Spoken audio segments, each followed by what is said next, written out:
Yung happiness, wala na eh. Wala na. Wala na yun. Mawala yung happy. Pag happiness kasi nga, dahil madaling mawala, ano yan, fleeting. Dumarating ang problema, dumarating ang suffering. Nawawala yun. Pero yung joy, pag may suffering na dumarating, may problema. The joy of the Lord is my strength. Ang lakas natin, hindi galing sa sarili nating saya, kundi galing sa kaligayahan mismo ng Diyos. At yung relasyon natin sa Diyos ang nagbibigay sa atin ng lakas at kaligayahan habang dumadaan sa problema. Amen.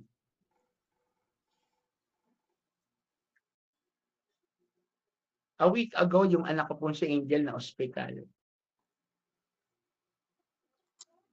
Pneumonia. Sabi niya sa akin, Dad, humingi lang siya ng tulong about sa medicines na survive namin. But ngayon, balik siya ulit.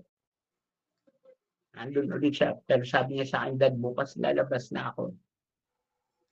Yung medicines lang ulit. And, ibig sabihin, namumroblema ba ako? Of course. Nag-worry ba ako? Natatakot ba ako? Opo. Pero nagtitiwala ako eh. Na ano, hindi ako pababayaan ni Lord. Hindi pababayaan ni Lord yung anak ko. Hindi iiwanan ni Lord yun. Dumadaan kami sa rough patch, but it doesn't mean we will not surpass this. God is walking with me. I'm still hopeful. I'm still joyful. Not because ayos yung problema ko ngayon, but because deep in my heart, I know God is with me. God will make this all right. Kaya,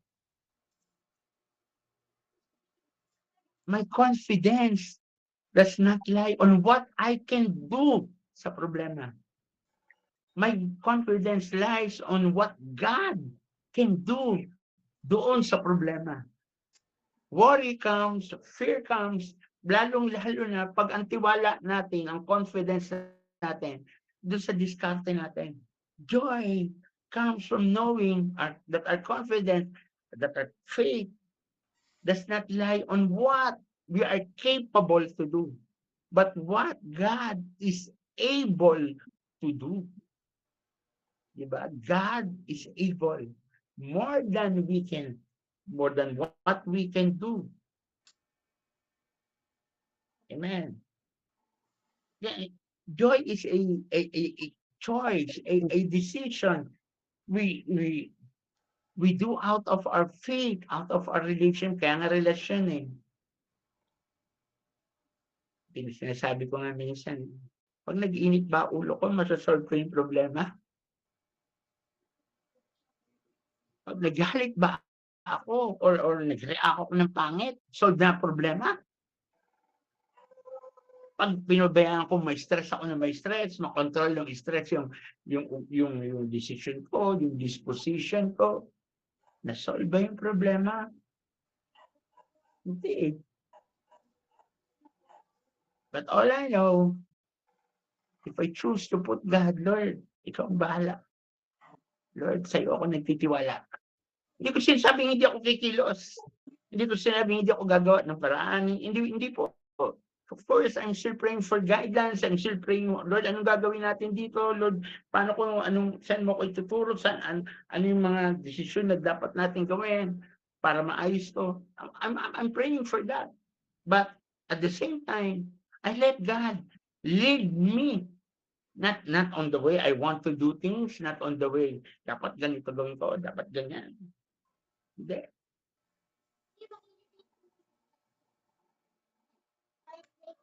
Kapog po sa radio program.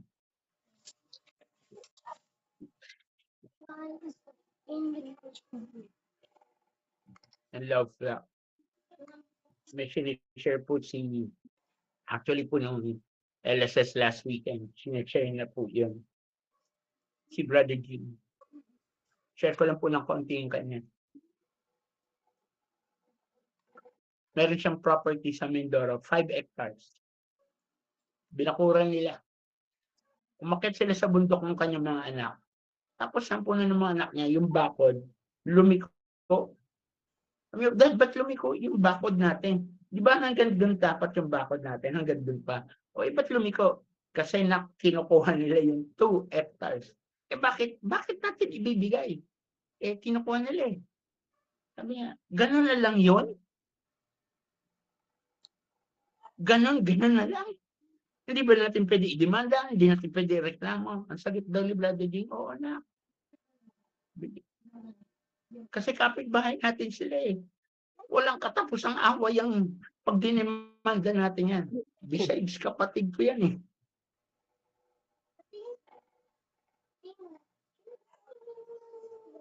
Mas gusto ko yung kapayapaan. Mas gusto ko maging masaya tayo.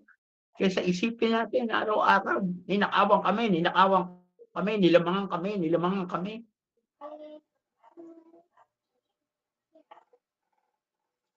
Yung sharing namin, sinabi niya na, pero di ba Brad, sabi ni Lord, pag sinampal ka sa kanan, bigay mo kaliwa. Pag kinuha yung isang balabal mo, bigay mo pa yung isa. Pag pinalakad ka ng 1 kilometro, lakad ka 1 milya.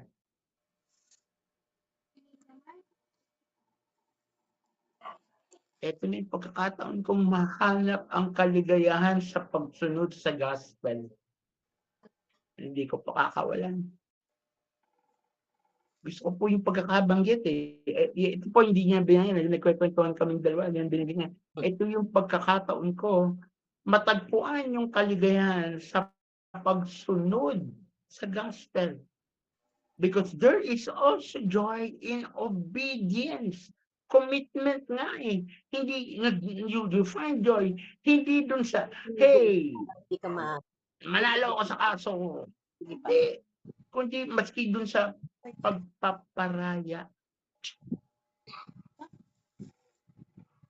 Kung minsan nga naman, minsan, ang dami nating struggle. Kasi hindi tayo marunong magparaya. Ayaw nating magpalaman. Para bang pag nalalamangan tayo ang sama ng loob natin. Sobrang sama ng loob natin, hindi man lang tayo pumayag. Kasi nung nagkakantahan kami po ni Brady during nung gabi po, nagkumakain kami. Sabi ko sa kanya, tinanong ko sa direkta, ano reaction po ng mga anak niyo? Doon na ako nagtaka, Brad eh. Nung bumaba kami, sinabi niya lang, sige Dad, kung yung decision mo, payag kami. Kasi, there is also joy in blessing our family with a new character of obedience. Napuna mo ba yun? Pwede naman natin, lalagay ko dun sa posisyon ni Brother Jim. Pwede nga sulsulan yung mga anak. Ewan ko ba sa mga walang yan? Ang bata maganito yan? Is there joy in it? Maybe, pag nanalo sila sa kaso, siguro nabawi nila. Yay! Pero, gaano katagal yung joy? Hindi nga, nagkaroon ba ng yung relasyon ba? Naging maayos? Or forever nang may sugat yung relasyon? Sabi ng Brother Jim, mahirap yung Brad kasi it took me years to make them realize that there is joy in the gospel. There is joy in dying to yourself. There is joy in carrying the cross. And there is joy in being a disciple of Jesus. Kaya nga, hindi lang commitment eh. It is a communion with Jesus. Pakikiisa sa Diyos.